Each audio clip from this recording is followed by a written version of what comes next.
Discovered my wife's, now ex, affair the day she was admitted into hospital. Now years later she can't accept my engagement to my fiancé.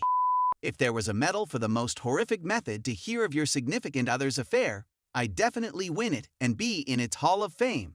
Since, like so many others in this sub, I suddenly found myself a member of a club that no one ever wants to be a part of. I'll never forget the sound of my ex-sister in voice laws on the phone as she kept screaming I'm sorry over and over as I was driving home after a week-long business trip. I was perplexed and had no idea what she meant, but it wasn't until I managed to calm her down that she informed me that my wife was in the hospital and that I needed to hurry home.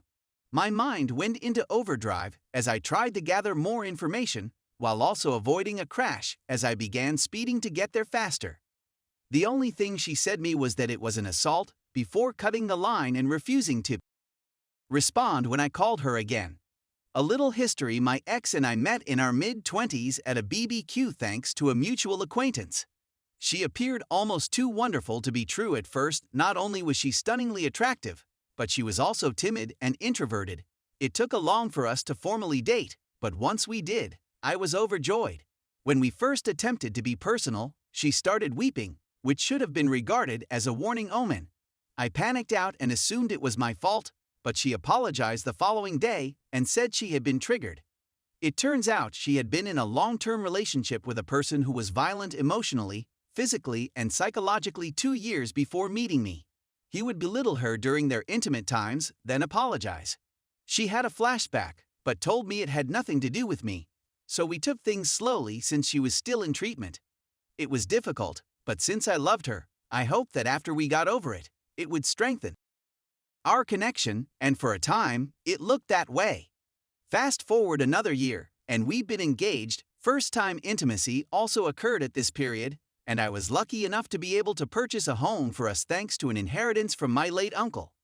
Things were going well, so I half-jokingly proposed that we plant a peach tree, essential later on, to symbolize fresh beginnings, and she was fine for it. We were married not long after that, and it was simply incredible. Of course, we had our typical ups and downs like any married couple, but I considered us more fortunate since she always made it a point to never go to bed angry with each other, and she would always gently point out if I did something to upset her. Later in life, I was generally promoted in my job, which meant more salary but also meant I would be traveling more for professional conferences and business meetings. I noticed she was crying a lot more and wasn't as personal as she used to be. She kept her phone near to her and even stopped gently addressing topics that affected her. I attempted to speak to her about it, but she convinced me that she was great and that this was just a phase she was going through. So I let it go. She would sometimes go to her sister's house and stay the night, telling me she simply wanted some girl time with her sister. And the day I received that fatal phone call was the day she was supposed to be keeping her sister company again. I recall racing into the hospital, hardly breathing, and desperately calling for my wife when the world's most compassionate and patient police officer sat me down to explain what had occurred. He said he was a friend of my SIL and that he occurred to attend to a domestic disturbance call and saw a couple arguing. The purported boyfriend was on top of the female, pounding her as she screamed and tried to scratch him. This made no sense to me since 1. It had nothing to do with my wife because we're married, and 2. Everyone who knew my wife knew she wouldn't do that.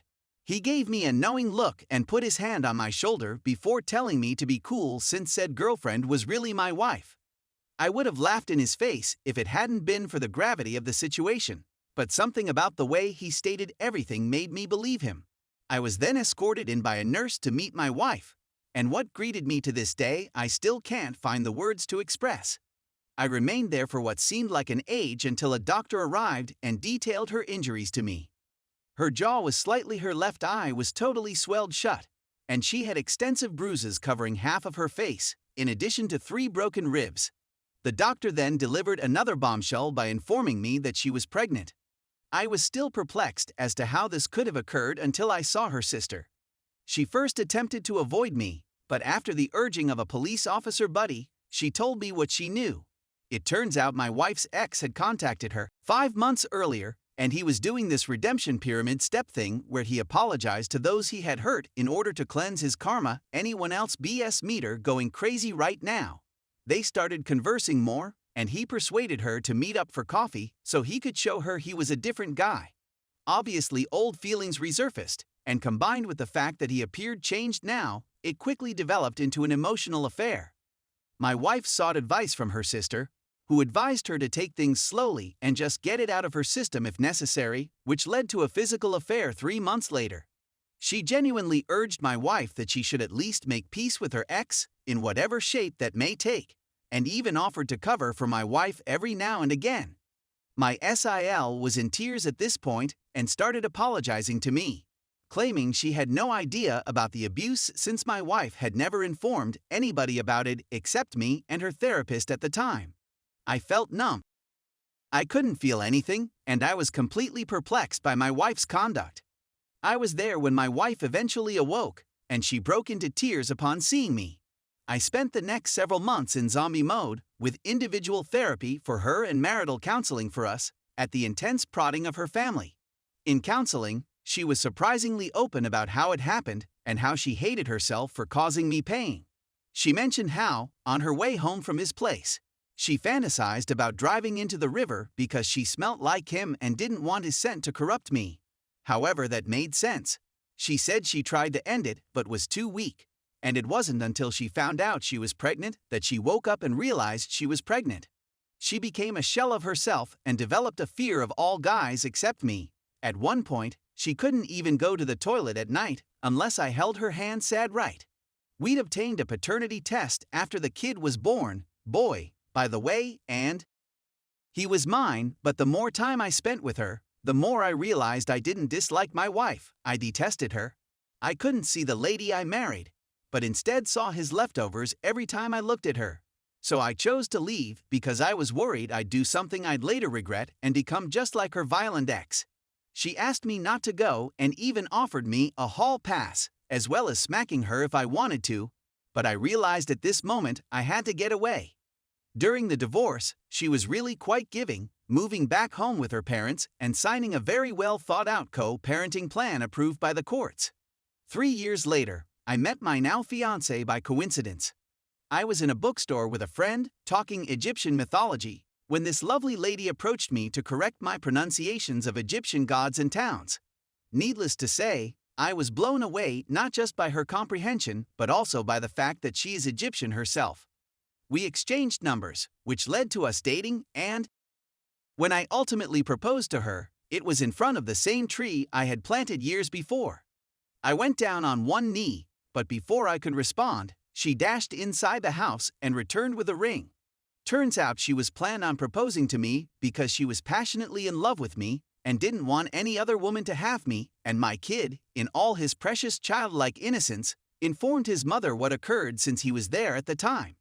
My ex physically walked up in the rain that night, ranting about how I should propose to her, my fiancé, in front of our tree, and how this isn't the end of us.